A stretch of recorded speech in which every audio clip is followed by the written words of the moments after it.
All right, so welcome back. I would like to share another exercise, another tool, especially in connection with observing the tendency to identify with the mind and the daydreaming to veil us into some slumber state of being checked out. So I mentioned previous exercise, previous video of actually these are two good exercises in order to combat the state of falling asleep in daydreaming in the monkey mind. um,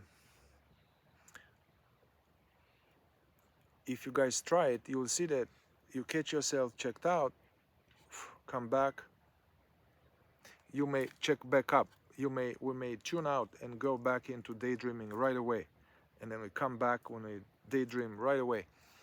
This, why is that happening? This is because we don't have enough attention. In order, yeah, we don't have enough attention, just simple attention in the present moment. So in the Buddhism and Vipassana and Zen, before going into any awakened states of consciousness and deep states of insight or states of God realization or any such deep stuff, first we need to have attention. So, and somehow we usually we haven't trained attention, um, and we are so used to being without attention. So when there's no attention in the present, the mind takes over. The mind thinking, the ego mind, the constant chatter takes the space. So I was mentioning in the last video that you can use the looking exercise. The looking exercise or the hearing exercise. These are from the fourth way tradition, but they appear in Buddhism as well. So engaging the senses to keep the attention in the present. So the looking exercise is kind of like that. I'm looking at something. Ideally, this works very good in nature. There's nature or people. Can work anywhere, but in nature, at the sunset or a park or nature, there's, let's say, higher hydrogen, they call it in the fourth way, a higher vibration. Somehow the information that comes from a rose or from an oak tree is like more vibrant energy than comes from looking at a McDonald's or at a gray block of flats somewhere or a graffiti wall. Although that's fine, one can practice the looking exercise with those two. But if you have an option, if you have a choice, try this in nature. So it's kind of like that. You are, get yourself present, aware of being here.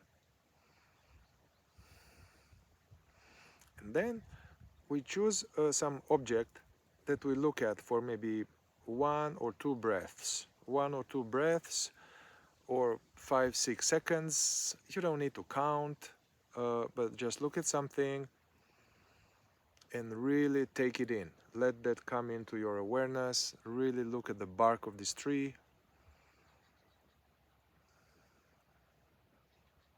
And then I move the attention. After I looked at the bark of the tree deeply, I look now at this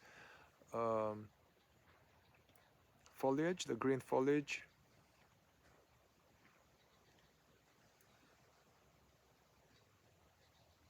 Then I look at the hill.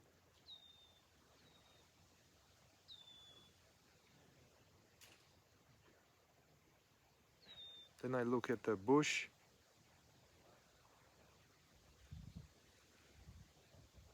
So the exercise is to look at something for maybe 5-6-7 seconds. So it's long enough so we can really take it in. We want to be deeply present to the rose or to the cloud. We look at it, but we don't stay too long to allow the mind to now have all of this association and daydreaming. So we look at it a little bit. We don't label it. We don't call that bark. We just look without words, seeing with presence. and then go and see with presence another object without allowing oneself to go into daydreaming and commentary, narration. Then you go into something else, look at something else, deeply seeing it.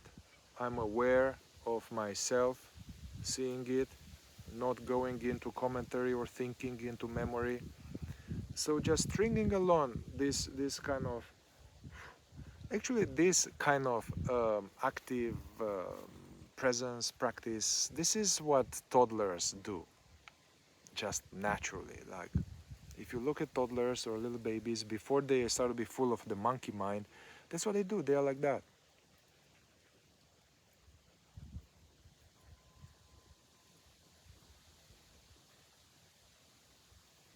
Yeah.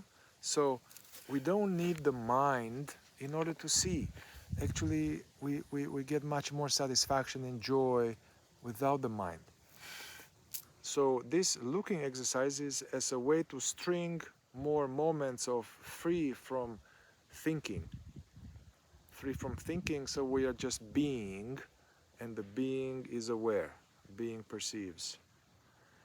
So we have longer, it's almost like you are climbing an iced, how do you call that, iced waterfall. You need a pickaxe and you climb and you climb. So each object that we are focusing attention on keeps us in the present. The mind comes, notice it, but don't engage. Look at another one, see it deeply. Don't engage with the commentary. Stay in here and now, aware presence. Doing this a few times, like stringing along these so-called moments of presence. So the trick is to stay long enough with one object so that you can deeply see it, don't rush it, but not too long so you go into associative thinking about it. The key also is to be aware of the sense of being, be aware of just being here, and doing this toddler meditation consciously.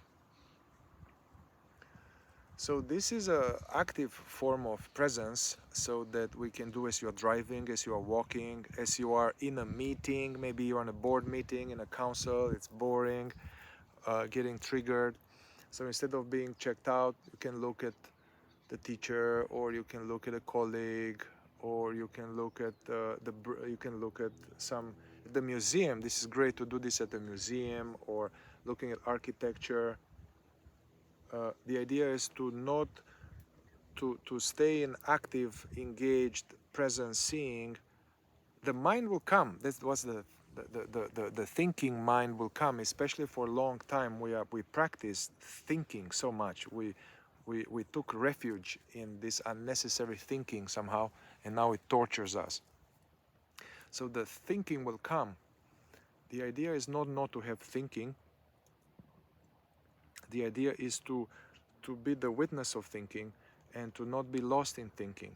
So the thinking will come. We see it and not engage with it, not stick to it, staying with the seeing. Then the mind will come again. See it, don't engage, stay in the here and now. If you catch yourself, you engaged, that's what they call you took the bait. You took the bait, and then it's okay. Taken for a ride, come back to present moment seeing.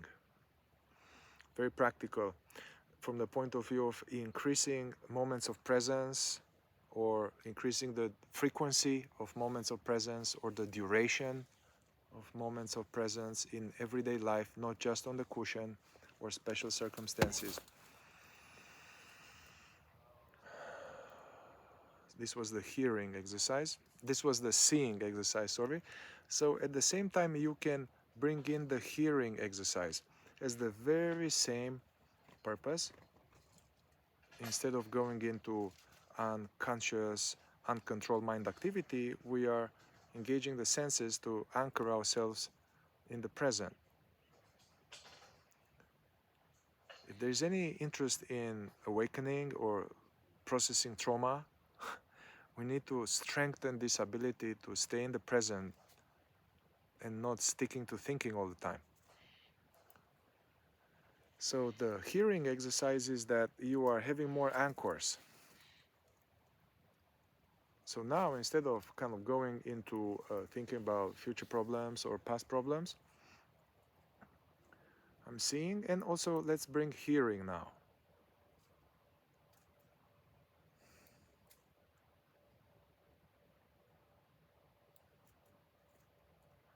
Yeah, so like a cat, like we lost this. Our ancestors, they needed to be aware of hearing because of predators and because of dangerous world. Now we are oblivious. We lost this animal aspect. So reclaiming this animal aspect and using that for boosting our conscious presence. So seeing, hearing. What is interesting to verify is that we don't need thoughts in order to see. We don't need thoughts in order to hear. It's not the mind that hears or sees, it's what we are, you know, that sees or hears. It is consciousness, it is awareness, it is aware. Uh, yeah, this is very good. The hearing exercise can be done with, let's say, with a wonderful piece of music, or you can put classical music or whatever music you like. Um, I like I like different types of music, but I don't know, whatever music you can just hear it without going into thinking, putting some Bach music or whatever you like, some monks or some chanting or some choral piece or some piano or some rock, whatever. But hearing and not going into daydreaming about it, just hearing, meditation. Yeah, so try it.